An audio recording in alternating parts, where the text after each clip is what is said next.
We are going live. Welcome, everyone, to our Success Mastermind for Friday, the 19th of February, 2021. John Lavenia here with you. I do see a few of my favorite peoples in all of planet Vulcan and beyond. Hey, Glenn. Good to see you, man. All right. We got more people piling in as we speak. Let's see how many people we can fit on the screen here. We got Gail. Ivier's here, of course. Linda, Jody, Therese. Hey, Bill, good to see you, brother. Ali, looking awesome as always. Mark, Sonia, there she is. Glenn, Daisy, Ego, Sandra, Suzanne. Hey, Jane, Elmer, and Hung San, or one or both of them. Alexandria is here as well. We're gonna go ahead and have fun today. Let me see if I can get my daughter. Hey, Trin, could we meet Jag? I had to remember the new dog's name. So we just got this new dog. For those of you who are not yet, who didn't get the memo, now you're getting the memo. Let's see Jag here in my office. And his rear legs work, right? So unlike the other guy,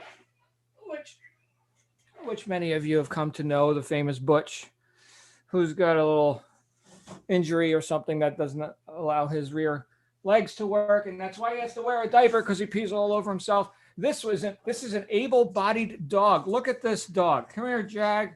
Oh my goodness. Hey, a little bit scared. Oh, we're having family time. Yay. Pretty dog. Stuck like glue to Trinity and Shannon. So there we go. All right. Who else got a dog, cat, rat, lizard, something you want to go ahead and demo for? Pig? Yeah, we do have a neighbor who walks their pig down the street. Full-size pig, too. Like, I was in Hawaii, in Maui, in fact. Yeah. Did you say a P-I-G, pig? That's correct. I was in Maui, and one of the surf shops there in Kaanapali Beach in Lahaina, in that area on the west coast of Maui, they had like a little potbelly pig. And in fact, I think they had tattoos on him and stuff, too. So he was sporting his Hawaiian, tattoos, little shirt and stuff, but little pig. This one is like a pig. Wow. And they walk the pig, and it's really smart animals, allegedly even smarter than dogs. Who's got an animal or something you want to show us today? Come on out. I'm the only one with the dog show over here. What is going on? All right. How about a joke? Somebody's got to tell a joke. I got a joke. Come on, Mark. Let's see here. Let me pull it up. What is the worst thing about seasickness? Oh, I can't think of anything good about it. I don't know. What's the worst? It comes in waves. It comes in waves. Yeah, it does. It does. Get your Dramamine ready, everyone. Having grown up on the Jersey Shore, right, New Jersey, we would go out into on boats, right? And we would go out into the Atlantic Ocean and catch bluefish. Anybody here ever caught bluefish? Yeah, Mark, you have. The battling blues. So these fish, they get to be, I don't know, a typical size would be a couple feet long. Yeah, they can get really big too, but I don't know what, 10 pounds maybe, right? 10-pound fish. But they are violent, like the battling bluefish. You hook up with a bluefish and you're going to know it. And they're like everywhere. They're in the North Atlantic Ocean. A lot of people just throw them back because the meat's kind of gray. I grew up eating bluefish, right? So I eat it. A lot of people are like, it's not a nice white flaky meat. I like halibut or whatever. But no, bluefish, great catching fish if you're into fishing. And I did pretty good, having grown up on the water. I didn't get seasick too much. Had a couple times where I was close. But they make Dramamine for that. Anyway, any other jokes? Any other? Yeah. Yeah, go ahead. Yeah, I heard the story about this guy. Man, anybody remember libraries, like public libraries, where you'd go and take out books and stuff? Yeah, I've been there. How weird is that? So anyway, this guy walks into the library, goes up to the desk and asks the librarian, he's a student of psychology, and so he goes and asks the librarian where he might find some books on the subject of paranoia. And she whispers, "They're right behind you." That's great. They're right behind you. Oh, good stuff. Ace, Sonia, Therese, you guys are on mute. What you got? Hey, Ace. All right. It's a little risque, but it's not too bad. Okay. It's voted the best joke in Ireland. John O'Reilly hoisted his beer and said, "Here's to spending the rest of me life between the legs of me wife." That won him top prize at the pub for the best toast of the night. When he went home, he told his wife, Mary, "I won the prize for the best toast of the night." She said, "Hey, did you now? And what was your toast?" John said, "Here's to spending the rest of my life, rest of me life sitting in church beside me wife." "Oh, that is very nice indeed, John," Mary said. The next day, Mary ran into one of John's drinking buddies down on the street corner. The man chuckled leeringly and said, "John won the prize the other night at the pub with a toast about you, Mary." She said, "Hey, he told me. I was a bit surprised myself. You know, he's only been in there twice for the last 4 years. And once I had to pull him by the ears to make me come, and the other time he fell asleep. That was at church."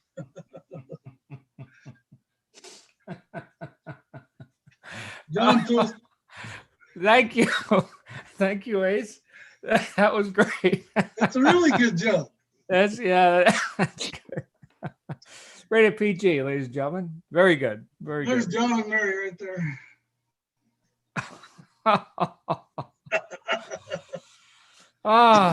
People. Good stuff. Who? Yeah, I mean, Therese? No? Yeah, Okay. I got one. Yeah, Sonia, you're up. So, guy starts a new job, and at the end of the day, he goes home, and his wife asks him, "Well, how is the new job?" He's like, "I don't know, but I got fired." She's like, "What the hell? You got fired? It's your first day. What'd you do?" Guy works at the bank. He says an old lady came in, asked him if he could check her balance. So I pushed her over. That's great. Good stuff. All right, my friends. Therese, you're open. Therese? I'm not a joke teller. I love that. I love listening to them, but I just don't. I'm not Okay. great at delivery, so I'm going to pass. Okay, very good. Very good. I saw you had a hot mic. So, all right, good. We're going to get into our couple of announcements here real quick. Therese, who you just saw on the screen, is hosting our integrative health session today at a new time. So check it out. We got new time for integrative health. It's going to be 3 p.m. top of the hour, 3 p.m. Eastern U.S. time. That is noon Pacific. Is that correct, Therese? Yeah, we're on the right track with that. Okay, great. Of course, our hospitality suite is always open. Come as you are. And be heard, 6 p.m. Eastern U.S. time today. So we're going to wrap up our week as we always do, as is tradition. At 6 p.m. Eastern, I'm going to sit there and listen. You're going to talk about whatever you want to talk about, which brings me to kind of our topic for today. Oh, one other quick announcement. We did have technical difficulties yesterday. Nancy Burtonshaw's gentle yoga and relaxation session. So if you go watch the replay from yesterday, there's about a half hour's worth of usable footage, and the rest of it got chopped up and lost and whatever. Just so you know, Nancy, I had 3 files that I kind of pieced together into one usable thing, but it's not complete. So don't know what happened yesterday with the tech. Such is life on the internet. So a couple things. We had an interesting week this week. We had some, I think, heartfelt topics, things that people were and are passionate about.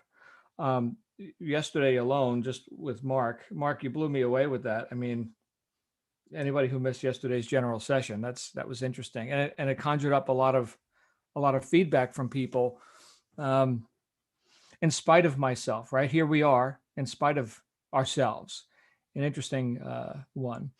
And I was thinking about, as that relates to, like you just met this newest addition to our family is this dog, Jag. And Jag's previous owner, drank himself to death. Yeah, there's that, right? So, and we were just talking before we went live with Adrian and others who were here early. But for the grace of God, there go I, right? So when I got my start in personal development and attempting to apply principles to my life to whatever degree, and even knowing what principles are, it was it was out of desperation. It was, as a youth, as an adolescent, I was nearly dead in the throes of that sort of sickness, right? That sort of self-destructive patterns. And, we talk about, like in this case, alcoholism, that's been called a disease, right? So it certainly it is a dis-ease. It's a non-ease condition. And the obsession and compulsion to continue to put mind-altering chemicals into one's body in whatever form, alcohol, heroin, whatever, but to destroy oneself because one's reality or perceived reality is so unbearable that they would rather not be in it, right? So let's becloud the mind to the point where we don't experience reality. It's a really rough place to be in. And no, not everybody makes it. In fact, most people don't. Which brings up for me a reminder of gratitude. Yes, gratitude. I am so blessed. And when I think about just the fact that we're here, and that despite COVID and 2020 and getting new businesses going, some of which are producing, some of which are still on the runway, and the wins and the losses that we've experienced in the last, however long we've been in this conversation. I've been in this conversation for a couple of decades. Many of us here, we just met in the last year, right? And if you're watching this on like the public broadcast, because we push this out to YouTube and Facebook and stuff, we're just meeting. And I'm thinking, it's so easy, I'll speak for myself, it's so easy for me to look at what I haven't accomplished, what isn't perfect in my life, right? What I lack, or what I perceive that I lack. And it's easy for me to take for granted my wife, my daughter, the sobriety that I've enjoyed for decades, my willingness and ability, yes, my ability to apply principles into my life in various areas of my life, whether we're talking about just having, high ethics in business, relationships, personal, stuff, health, right? Teresa's going to talk with us more about that, integrating, healthy principles into our life. She does that every week. I could take that for granted. I think sometimes because I'm very interested in progressing in my life, as I think we all are, or you wouldn't be in this conversation, because I'm very interested in being the best individual that I can be and being of the highest level of service that I can be to others who I touch in my life, whether I know it or not, right? We don't always know what effect we're having or how far our reach actually goes. I get reminders of that when sometimes I'm confronted with someone. This happened just last week. Someone I hadn't talked to in 25 years. 25 years. Listen to this quick anecdote, right? I got contacted by an individual who was seeking counsel for the same sort of a condition I just mentioned before, alcoholism, drug addiction, right? They were seeking counsel for that. And I was doing some work in a center, like a rehabilitation center for people, in this case, adolescents, right? Who are drug addicted and that sort of a downward spiral. This person turned their life around, and now themselves, they work in a treatment center assisting people who are looking to get, their life in order and get sober and clean and all this. 25 years later, guy contacted me. John, I don't know if you remember me, right? And I'm like, oh my goodness. That thing that I did, it was basically like volunteer work, right? Did I get paid for that? Maybe, I don't remember. Going back, there's got to be 20, 30, maybe even 30 years. This person not only has a working life, they run a farm now and family and all this. And of course, this was in New Jersey where all this went down. Now they're I think out by Teresa, in fact, right? And they got a little farm out there in the rural parts of Oregon, I believe. And not only that, they're having an effect, like, kind of like that pay it forward, or like that butterfly effect. Now they're affecting others, right? Deliberately, because because of what was, I would say, freely given to them. The gratitude they are expressing, it's not just a thought, it's an action. The gratitude is an action that they are now putting forward into the world, into the marketplace, whatever. They are putting forward not only the acknowledgement of principle-centered living, but assisting people and actually implementing it to a greater degree. Do you know what effect you're having? And do we often, here's the question for me, do I often discount that or take for granted, right? All these blessings, all these abilities, all the effects that I've had in my life, because I sometimes look at what's right in my face, the barriers to reaching the next level goal. And good news, we've got next level goals. And hopefully for all of us, we know what those are. And hopefully they're beyond what we've done before, not just merely surviving, not just merely, getting some more cheese like a rat, right? That every day is just, drudgery and just trying to put one foot in front of another. We talked about this, and the words that hit me were profound for me. I don't know about anybody else, but I remember Mark and I had a little bit of a dialogue about, pushing through barriers, persevering to reach goals. And then the other word that came up for me was running. What feels better? What feels like more of a flow, like speed and wind in my face? Running. I like running better than pushing, right? And so just that one shift for me, that was profound. Just that one shift to run versus to push. Can I see myself, or do I see myself quite often pushing, fighting, struggle, because I haven't achieved? I arrived. I have achieved lots of stuff. Okay, but I haven't arrived. And so now what? Am I focused on what I lack, or am I focused on where I'm going? And is that worthy of me? A lot of people ask themselves, I hope I'm worthy of my goal. They may not vocalize this, okay, but wow, that, let's say arbitrarily $20,000 a month. Oh, I'd like to be good enough to make $20,000 a month. And again, that may not be the exact words, and they certainly may not be coming out of their mouth, but the question or the quandary of, am I worthy of my goal? Wrong question. Okay. Is my goal worthy of me? And if we have lowered our standards to the point where, we've accumulated losses. Oh, I didn't win there. I didn't win there. Let me lower my standards a little bit. If we keep lowering our standards, well, now we're just a rat looking for cheese. That's a rough spot to be in, right?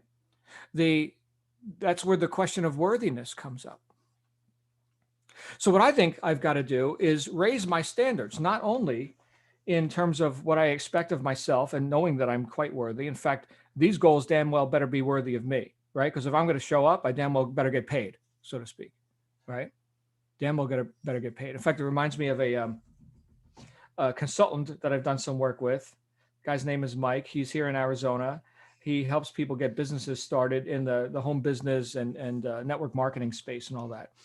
And he's got two policies. Number one, always do excellent work. And number two, always get paid. Those are his two policies for his consultancy, right? He's not cheap. But my goodness, if you want to get a business going in like the home business, multi-level marketing space, this guy knows his stuff, and he knows everybody. What do you need? Lawyers, you need tech, you need genealogy reporting, whatever you need, and you're going to pay for it. Yes, you are. In fact, this is the same guy. This is the same guy who said to me, you know what, John, starting a network marketing company is as close as you can get to starting a religion, but without the tax benefits. I'm like, okay, that's interesting. So I need to rehabilitate or raise my standards, not only in terms of what I expect of myself and what I'm expecting to accomplish, but also raise my standards or rehabilitate those standards as it relates to recognizing what I damn well better be grateful for, and not just taking these things for granted. You see, I think it's the same sort of a self-diminishing proposition, right? If I'm thinking I may not be worthy of my goal, it's the same self-diminishing proposition if I'm not recognizing these blessings, these abilities. Yes, these abilities. I love that word, ability, that I have in my life. And look, we each have different ones. We had a conversation earlier this week. I filled in for Glenn because he was without power down there in Texas. Couldn't get the hamsters running fast enough on the hamster wheel. Good to see Glenn back. But I remember having a conversation about what we choose to put our attention on. What should I put my attention on? I got feedback from one of our very esteemed members here who right now is pushing through and persevering through some barriers, right, to reach goals that they've decided to reach in an industry, in a business that they've decided to engage in, and they're passionate about it. And they perceived that perhaps I was suggesting that they quit. Whoa, no, don't quit. Don't quit that. Part of the conversation was go full force on what you're passionate about, but say no to other stuff, right? I mean, you can't say yes to everything, right? You can have anything you want. You can't have everything, but you can have anything. So choose, right? That doesn't mean quit this. And so I sometimes, I want to be extra careful in the way that I communicate, because sometimes people think this is the gospel according to John. No. Okay. This is just how life appears to me and what I find workable to whatever degree. But I think in this case, we were talking about our abilities and being grateful that we have them, and each of us have different interests and therefore different aptitudes, and to maximize those, but to not diminish ourselves by taking them for granted. Yes, a lack of gratitude. Think about this. Let's say I didn't acknowledge my wife. Not that she's perfect. My secret weapon. Okay, but let's say that I failed to communicate in a loving and acknowledging way to this person who's supposedly important in my life. Would that relationship grow closer or further apart? Further apart, of course. When we have a blessing, when we have an ability, when we have an accomplishment or something that we pay very little mind to, does that reality seem more enhanced and validated, or more distance? Well, obviously, if that which we ignore goes away. What we validate expands. We bring it closer. And this is a self-communication kind of exercise, but it's one that I guess we can bring down to its ultimate simplicity, which is go ahead and grab a pen and paper and write down some stuff you're grateful for. Now, I know we got a lot of people here who have made gratitude lists or who review them each day. Maybe it's part of your journaling process if you do journaling. But just the acknowledgement. Yes, just the acknowledgement of, hey, that's a win. That's an ability, right? That's an asset, right? Look at all I have. We're grateful for what we have, not what we lack. Now, how does this affect our stats, right? So if I look at, here I am, a business guy, I am attempting to be, better, stronger, faster in this area of endeavor. How does this affect my stats? Well, all of us engaged in any entrepreneurial activity must bring in customers, right? I mean, you can have a hobby without customers. That's fine. You guys know I took up ham radio recently. That is a hobby. It's very useful, right? Emergency communications and technology, and that's all very nice. Okay, but amateur radio by definition is amateur. You cannot get paid to do that. So that's a hobby, and there's lots of people that like that hobby. Usually older men who are into tinkering with transistor radios and stuff. Okay, there are some youths in there too. A couple ladies as well. But let's say in terms of business and commerce, well, we're going to have to do something commercial, right? Commerce. We're going to have some exchange with some people. So do we seek to exchange? In other words, do we do marketing? Do we increase the demand for what we supply because we lack, because we don't know what we have, because we're without assets, we're without benefits, we have no fruit to offer? No, we market because we have. And this is a huge departure for a lot of people who are struggling in sales and marketing and entrepreneurship because they are a rat looking for cheese, trying to get, and they reach into the marketplace to whatever degree they do, trying to get rather than trying to give. Napoleon Hill, in his classic book, Think and Grow Rich, said there's the QQS equation, right? So there's the quality, the quantity, and the spirit of the service that you render. Quality, quantity, and spirit of the service that you render. So underlying all of that is service, right? Serving people with what? Something that would be of benefit to them. And again, it's different for everybody, right? Oh, you want the widget? Oh, you want the information product? Whatever, right? We're putting something into the marketplace because we have something.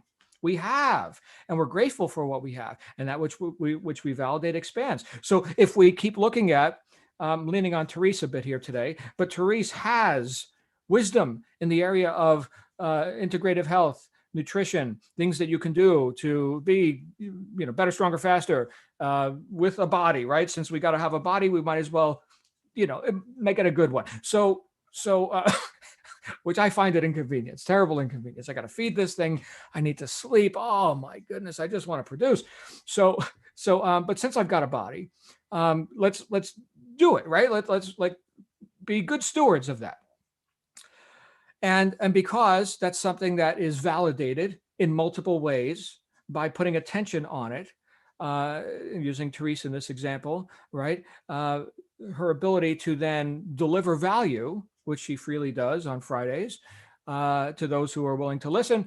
Here you go. Here's some things that I've noticed that seem workable to me. And of course, that's the nature of our whole mastermind group. We're not here to just spout off theory that we heard third hand or fourth hand from somebody else and it didn't work for them either, right? Here's what's working in my life. Do it or not. I mean, whatever. Here's my observations.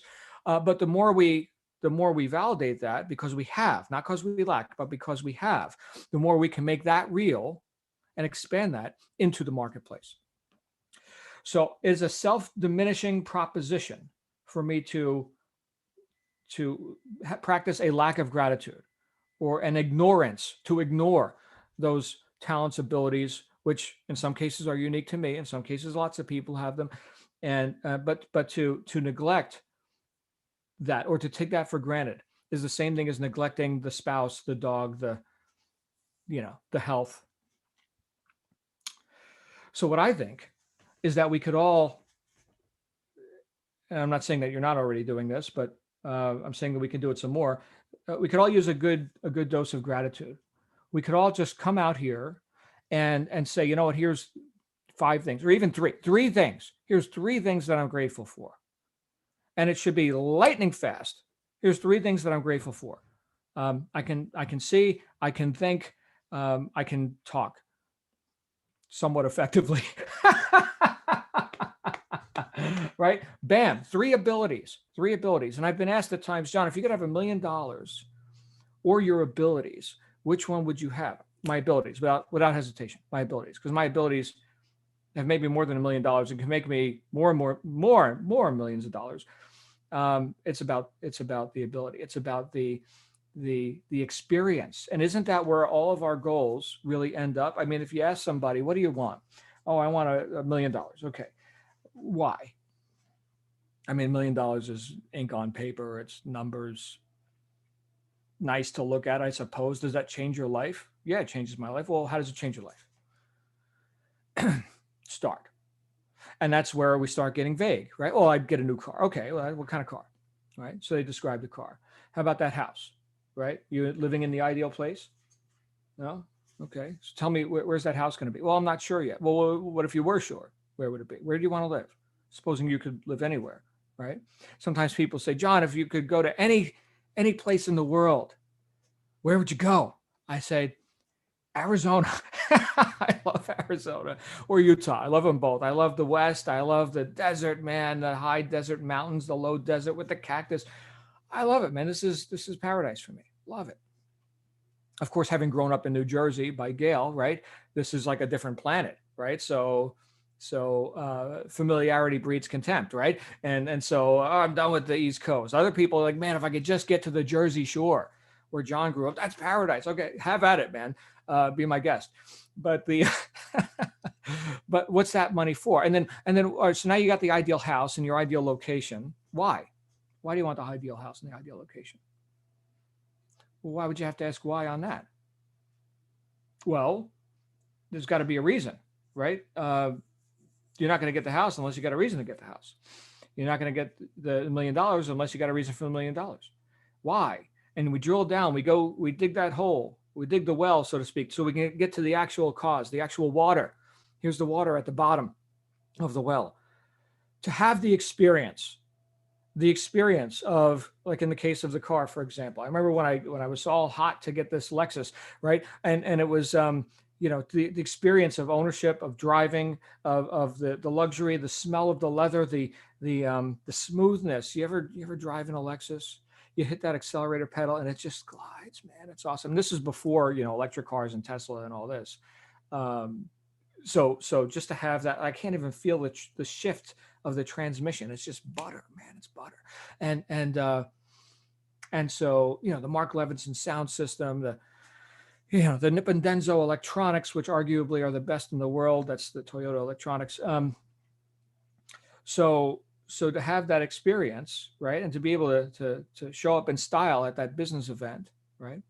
As soon as I hear myself say the word style, I think of Glenn, Captain Style, man. Glenn, you're a styling dude. But it's an experience, and it's a temporal one, as is this whole, walking around in bodies thing, right? We're doing this for a time, and then we're going to go do something else. But my goodness, what's the whole point of life? To have the experience. To have the experience. You don't get to keep any of it, right? I heard somebody say, I'm going pretty far afield of our topic right now, and we'll get back to gratitude here in just a minute. But I heard someone say, in fact, I wrote about this in my book, Integrity is Everything. He said, imagine that you were given a blank checkbook, you're going to Las Vegas, right? And you got as much money as you want in there. And so you go to Vegas, you can play the games, maybe you win, maybe you lose, right? You watch the shows, you go see the acrobats, right? The comedians, all this stuff. And then when you come back from Vegas, if there's any checks left in the checkbook, you got to give it back, right? If you won any money, you got to give that back too. If you lost money, well, whatever, it's lost.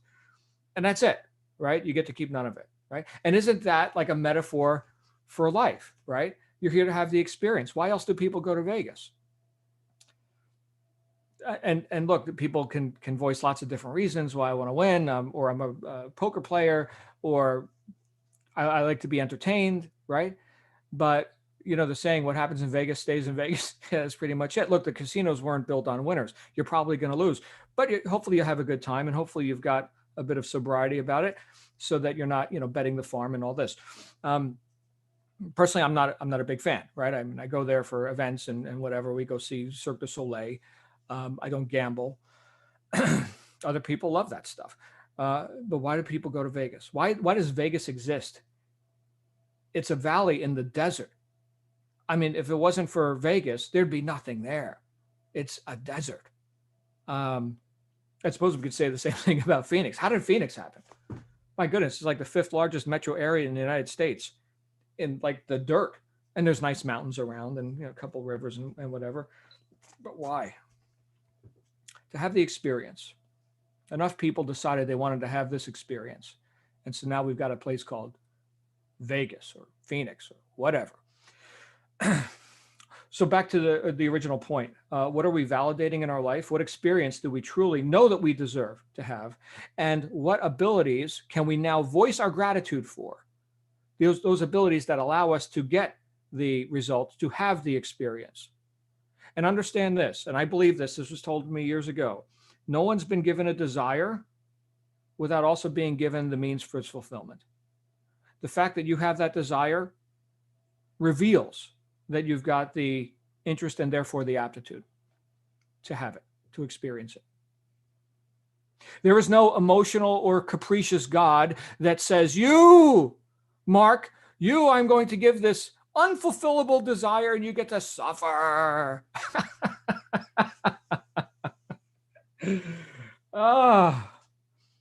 So where have we failed to be acknowledging and grateful of our abilities to get everything that we decided that we want to experience in our lives? Where have we failed to do that?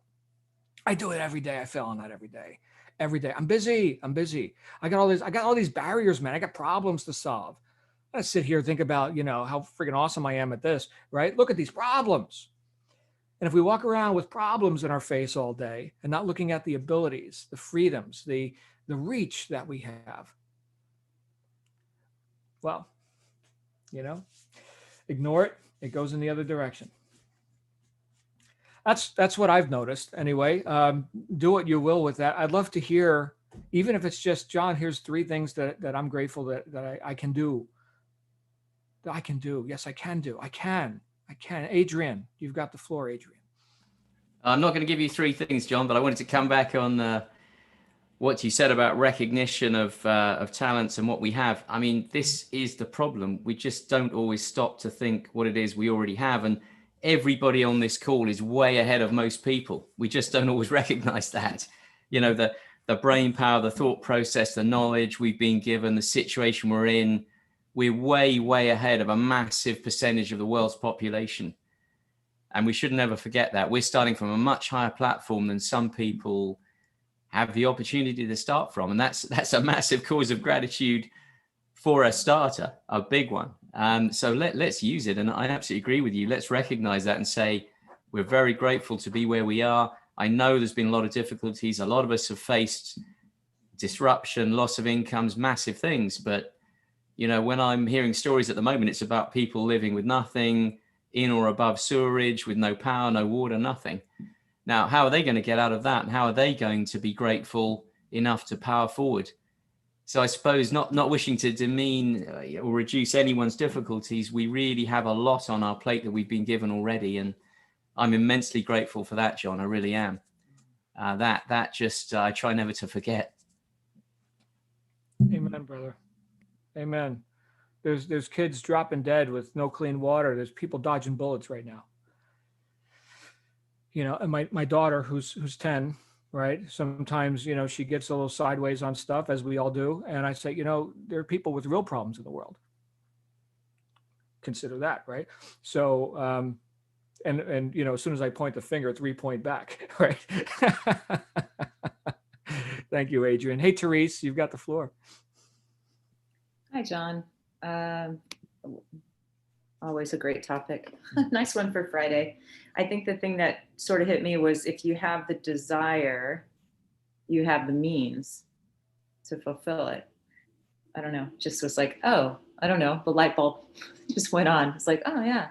So then it brings me to, well, what exactly do you desire, right? So then that requires a little bit of, you know, digging deep and, you know, writing it down. What exactly do you desire? And I think, again, for me, just, you know, draws me back to, you know, paint, for God's sake, paint. You have the ability. Why are you not painting? You keep talking about wanting to paint. I've been buying painting supplies for 20 years and I have this fear of painting. It's like, well, I really want to paint. And I want to also add that to my repertoire of products to sell, right? But so anyway, that you hit me on that. If you have the desire, you have the means. You can do it. Just do it. So thank you. Thank you. Question for you, Therese. So with a paint, is that kind of like a mountain for you to climb? Are the paints scary, or is the product scary? Do you have like considerations about what if I do it wrong or something? Because I don't know how you do paintings wrong. I mean, look at Van Gogh. A lot of it I think was crap, but it's worth millions of dollars. Yeah. I think it's there's a perfectionism, there's a perfectionist thing in me. And it, for some reason, just takes a lot to get over that mountain of that weird perceived thing that you're going to do it wrong, or someone's going to laugh, or what if it doesn't look good? I don't, and then you know, like I haven't gone to school for anything that I do, right? I just somehow one day out of my brain started to do pointillism, and it was like, it worked. And I've always kind of been more illustrative, you know, small, tight, like controlled, like pieces of art. And so I think for the painting it taps into something maybe less controlled. And then there's this big, long paintbrush in between my hand and this canvas. So like there's whatever's inside of me has a longer path to travel or something. I don't know. And then, you know, paint is a very different medium, you know, so learning the tricks of that is huge, and it's expensive. I mean, you know, whatever, I can build as many excuses as you want, but I think, you know, mostly it's that fear of it being wrong or not good enough. Right. Which is obviously my like crux, right? That's like a childhood thing. You're not good enough. So it all ties, you know, it's always this neat little circle right back to the self. But I mean, you know, I've knocked so many things out of the park in the last 5 years. It's like, well, what are you waiting for? Right. Right. Right. Right. And look, I'm 25, 30 years down the road further into my own studies and personal development than I was when I had that effect that I didn't know I was going to have on that guy who's now his life works and he's helping other people get their life working, right? So for you to deny that, I mean, maybe this next painting, maybe this is the one, Therese, that 100 years from now, right, is hanging in the gallery. This was the one, right? This is the one that put Therese Macellis on the map. But for you to hold yourself back, I guess we'll never know. We'll never know. What a tragedy, right? Oh my goodness. You know what? Here's what I do sometimes, and then we're going to go to Jamie. Here's what I do sometimes. If I start wondering if my work is good enough, I start looking at my so-called competitors who are charging more money than me and look at the shit that they produce. Garbage, right? Go look at Jackson Pollock. Here, you guys want to see a painting? Go look at Jackson Pollock. How does anybody, what? If you don't know what I'm talking about, go look. Okay? I think also, John, one of the things that just hit me too is, well, and it didn't just hit me. I mean, I know it, but it's like that fear that you can be seen, like the fear that someone's going to see me. Mm-hmm. And I don't know what that's about, right? I mean, I've been doing artistic things my entire life. I mean, I used to get paid to do window display, and people would come up and tell me, those are amazing. Where'd you get this idea? Great execution, blah, blah, blah. And then people would come up and say, what in the world were you thinking? This is ridiculous. I hate this. This is the worst window display you've ever done. I can't believe you're even showcasing the product. And, you know, like I've had both ends of the spectrum. So I don't know, but I think it's very, Jackson, just go look at it. Is that how go look at Jackson Pollock and you're like, man, I'm awesome. I'm an awesome painter now. So people pay millions of dollars for that. Oh my goodness. All right, Jamie. Thanks. You know, I got to tell you, it's like we were talking about the other day. It's the fear of the unknown, Therese. And Virginia had just lit up the chat with, you know, go paint something, look at it, say, wow, you don't like it, paint something else, paint again. And I followed that up with paint something today, look at it, paint something better tomorrow, and the next day, and the next day, and the next day. And how many times do we, what little bit, maybe some of us look at TV and you look and say, how the hell did that shit get produced? Mm-hmm. That movie, that TV show, and Jackson Pollock, look at that thing and think, that guy was on 5 different kinds of drugs when he painted that. I swear he was. It's crazy. I mean, and he sold it. I mean, he's so world renowned, right? I think most of us have heard of him, but I think it's a fear of failure, right?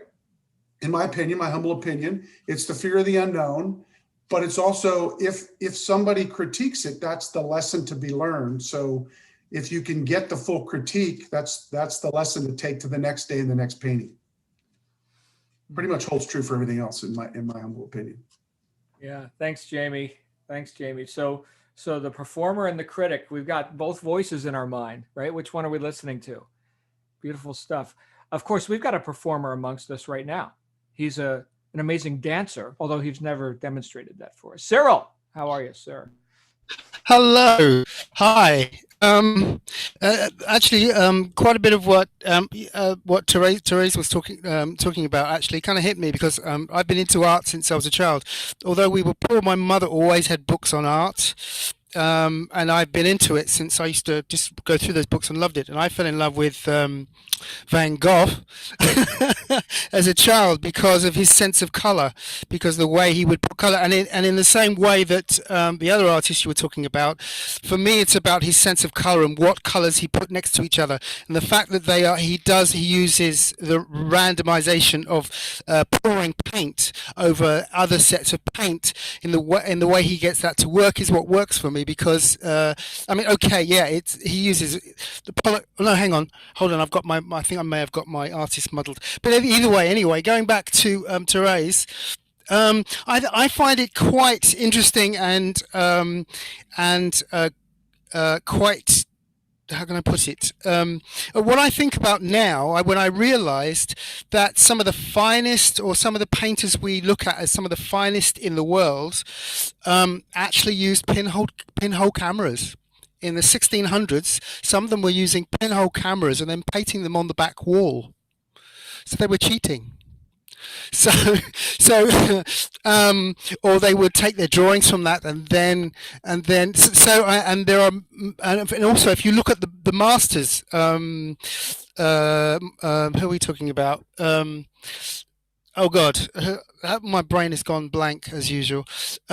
Most of them, I love watching the art programs when they're talking about paintings, and we have one particular one in Britain where they actually go around and find the right artist find the right name for an artist for a particular painting, and when they do the scientific analysis, what you find is time and time again, the artist has changed their mind.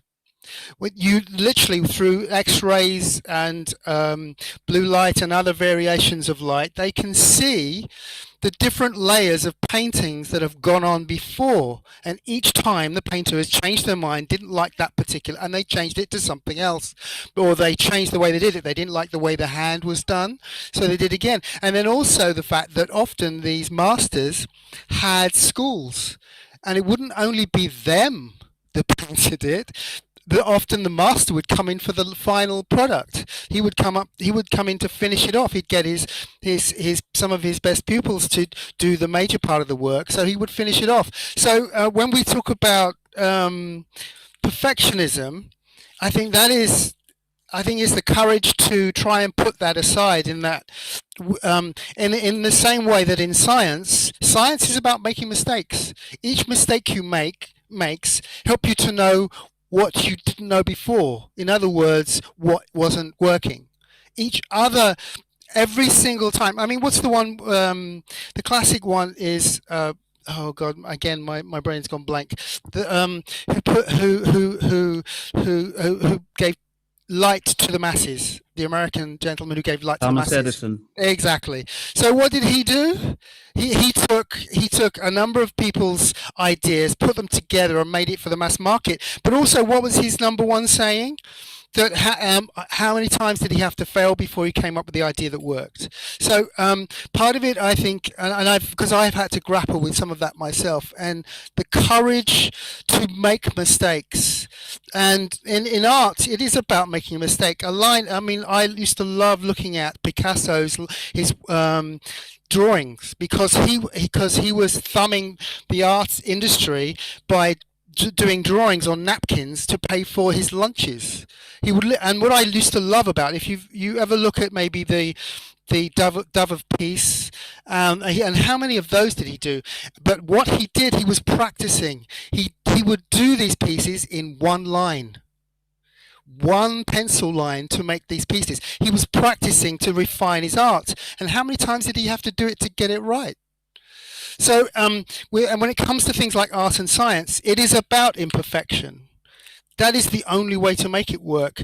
I just wish I was better at it. But also part of it, as I've been reading a book on outliers, which is absolutely amazing and puts the whole of life in perspective, and also my own, and the way some people make it and others don't. Some of it is just timing and the time you were born in, and a lot of it is persistence. But it's also about just getting out and doing the work, and the fact that scientists have or academics have worked out that the Chinese idea that 10,000 hours to make somebody good at what they do is a reality. If you haven't done 10,000 hours, why would you expect to be as good as somebody who has? So so I mean, we have to put stuff in perspective.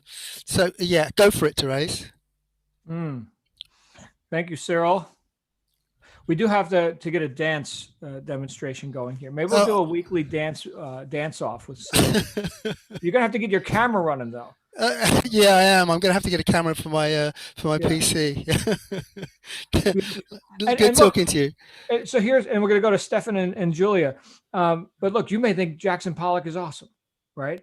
So what the hell is my opinion worth, right? So there's the value of the critic, right? Nothing. There's no value in the critic. And I was just looking at some Jackson Pollock paintings just as Cyril was talking. I pulled them up on DuckDuckGo, my favorite search engine. And oh my goodness, it's just he's throwing paint at a canvas and stepping on it and everything. I'm like, this is art? Okay, for some people. Yeah. So who is there to deny Therese or any of us our expression? Stefan, what do you think, sir? You've got the floor. Stefan Bauman. Hey, guys. So this is actually a pretty relevant conversation for me in a lot of ways. For the record, even though I like to make fun of stuff, I actually like Pollock's work. I hated it at first. But I'll give you, I hated it at first, but I actually, a friend of mine, we set up a canvas in the backyard. We decided to make one just to see, like, it ended up being a lot of fun to do. I don't really like how it looked, but the experience of making it was really a lot of fun. But I do a lot of abstract as well as realism and things like that. So like I'm a very widely spread out as far as my art goes. So I definitely think like, the whole 10,000 hour thing. And part of all these like extra talents that you get by trying out new art forms is, for me at least, like just the joy of learning those new forms. And like, even if I realize I'm like, okay, this one, not so good at, do I want to pursue it or not? And then you look at the pros and cons. Like, I love stone carving. Within a few months, I was starting to get tendonitis in my elbows. I was like, you know what? I don't love it that much. We'll move on to a softer medium. And like with painting as well, I use primarily acrylic, but I love watercolor, but it's also one of the trickiest to control. So it makes there's a lot of challenges. Same with the photography. But as far as doubting yourself, that is something that I struggle with a lot. And strangely, it's not for me the doubting of the work. Like, I see and I don't say this to be cocky, but like I see the quality of the work that I do compared to other people. I also see the things that I've been published in. And so I know I have the ability, and I know I keep continuing to get better because I want to learn constantly. It's like I want to try. I see something new on the shelf at the dollar store that looks like, ooh, I could make something out of that. And it's I forget where I was going up, but it's basically sorry, my brain's a little screwed up right now. Yeah, I just I love doing the art. It's doubting myself in terms of running a business. That's when I start getting anxiety, when I start thinking not about the joy. Like, you see, even the way I'm talking now, like immediately I'm like when I think of having to turn art into money. And that's the part that I struggle most with. And then that's when I have to really remind myself of things that I have and the things that I'm good at, because I was with my mom the other day when I was visiting. I'm just like, sometimes you struggle to feel worthy. And I'm like, but worthy of what? Like, I've accomplished a lot already as it is for a young guy. What else more can I be worthy of? So it's the brain doesn't always make sense. So Right. Yeah. Own worst critic, like Adrian was just posting in the chat. Thank you, Stefan. It's great to hear you speaking up and taking ownership of the experience here in the mastermind group. So really glad you're here. Yeah. Beautiful times. All right. So we got Julia and then Glenn, and I think we're going to wrap up with that because we're coming up to the top of the hour. Julia. I just have 3 quick things, I think. One, John, when you talk about addiction, I have to compliment you, and I know you will take that. I mean, it might be uncomfortable to hear that, but the fact that you have overcome the things you have overcome is remarkable. As you said, most people don't. I have a family member who died from it, and it just is so inspiring to know people who, there are other family members in my household who have overcome it, and it's a great story. It's not just a story, it's reality. So anyway, kudos to you and to those who have overcome whatever other challenges. Boy, I can't even talk. I wanted to comment on Cyril's comment about the pinhole camera. I don't think it's cheating. In fact, a lot of artists still do it today.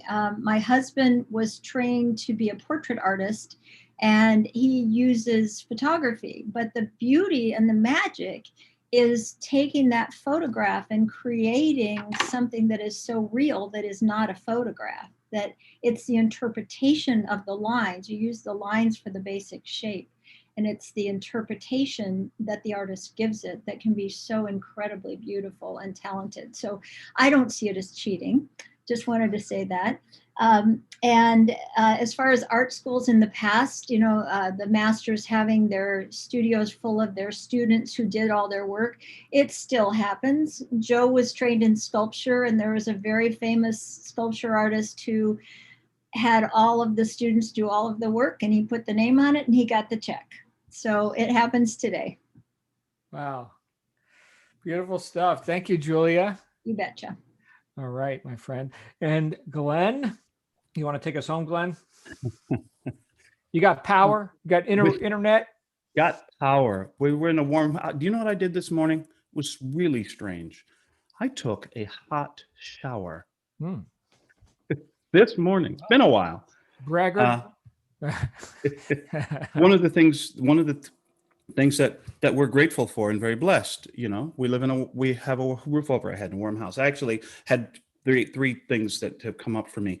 I would not presume to comment upon art.